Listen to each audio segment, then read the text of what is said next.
Exercice 7, une histoire de sens. Premièrement, calculer l'expression A égale 24 plus 16 plus 5 en effectuant les calculs de gauche à droite. Alors on y va. On commence donc 24 plus 16 plus 5. Je vais faire la première opération la plus à gauche, donc l'addition ici 24 plus 16. Alors 24 plus 16, ça fait 40. Donc je vais écrire égale 40 plus 5. Alors j'attire ton attention sur une chose ici. Quand on dit qu'on commence par l'addition 24 plus 16, donc tu écris le résultat, ça fait 40. Mais comme ici on a le signe égal, il faut que la quantité à gauche soit exactement la même que ce qu'il y a à droite. Donc tu ne vas pas te contenter d'écrire juste égal 40, et après en dessous égal 40 plus 5. Parce que 24 plus 16 plus 5, c'est pas égal juste à 40. Tu vois là, ici mon égalité elle est fausse. 24 plus 16 plus 5, c'est égal à 24 plus 16 qui fait 40, mais plus 5. Donc c'est hyper important d'écrire le reste de l'expression.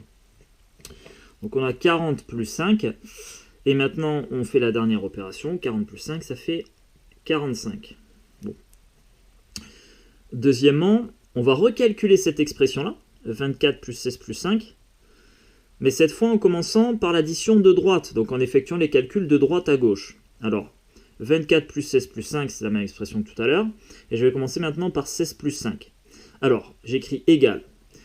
Au début de mon expression, j'ai 24 plus, donc je réécris 24 plus, et ensuite je vais écrire le résultat de 16 plus 5. 16 plus 5, ça fait 21. Et maintenant, il me reste à faire 24 plus 21, ça fait aussi 45. Troisièmement, y a-t-il une différence de résultat si l'on effectue les calculs dans un sens ou dans l'autre? Eh bien là, non, il n'y a pas de différence, on obtient le même résultat. Qu'on fasse les additions de gauche à droite ou de droite à gauche, on obtient le même résultat. On va l'écrire. Donc non, on obtient le même résultat.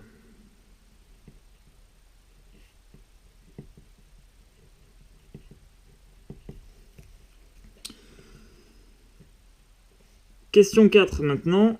Calculer l'expression B égale 24 moins 16 plus 5 en effectuant les calculs de gauche à droite. Donc là, on va refaire la même chose. On va faire d'abord les calculs de gauche à droite, ensuite on les fera de droite à gauche, et après on comparera les résultats. Donc là, tu peux noter qu'on vient de mettre ici une soustraction. Donc tout à l'heure, on n'avait que des additions. Quand on n'a que des additions, il n'y a pas de souci, on peut les faire de gauche à droite, de droite à gauche, ça ne change pas.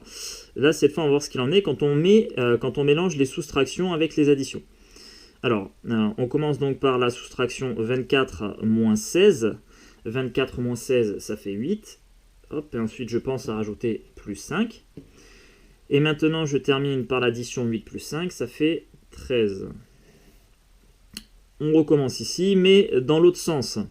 Donc, on va pour calculer cette expression 24 moins 16 plus 5, eh bien, on va commencer par l'addition 16 plus 5.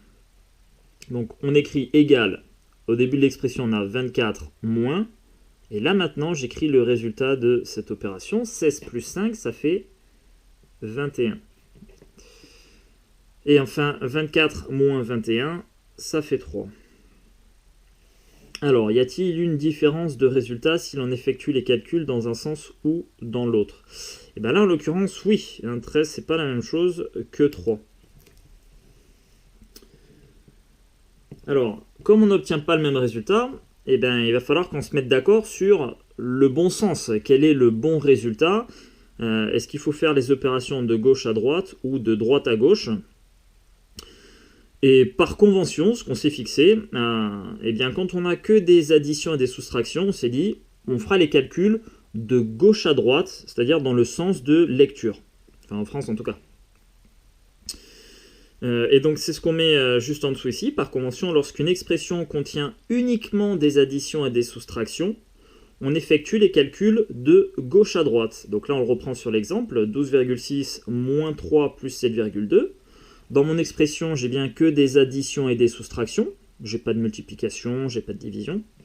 Du coup, je vais faire les calculs de gauche à droite. Donc je vais commencer par 12,6 moins 3, ça fait 9,6. Après, je pense à écrire plus 7,2, c'est-à-dire le reste de mon expression. Et enfin, je vais finir par l'addition et j'obtiens 16,8. Alors, juste un petit point de détail. Tu verras un peu plus tard, je dis bien un peu plus tard, qu'en réalité, tu pourras les faire de droite à gauche, parce qu'on va découvrir dans quelques temps qu'il y a des nombres négatifs, je pense que tu le sais déjà, en tout cas avec les températures, mais on verra que en fait, quand on a 24 moins 16 plus 5, tu peux faire les calculs de droite à gauche en prenant le signe devant le nombre 16 ici, c'est-à-dire que c'est pas 16 plus 5 qu'on fera, ce sera moins 16 plus 5. Mais ça, tu le verras plus tard. Pour l'instant, nous, en 6e, on travaille avec des nombres positifs, et quand on a 24 moins 16 plus 5, eh bien, on voit la soustraction de 24 par 16 ici. Et 16, c'est un nombre qui est positif. Donc si je veux faire le calcul ici, l'addition, je veux commencer par l'addition, c'est l'opération la plus à droite, je ferai 16 plus 5. Bon, et on voit que ça n'a pas fonctionné. Donc, on retient pour l'instant en 6e, on verra plus tard que ce sera pas... On pourra changer l'ordre des choses, mais pour l'instant, on retient en 6e que quand on a des additions et des soustractions, on fait les calculs de gauche à droite dans le sens de lecture.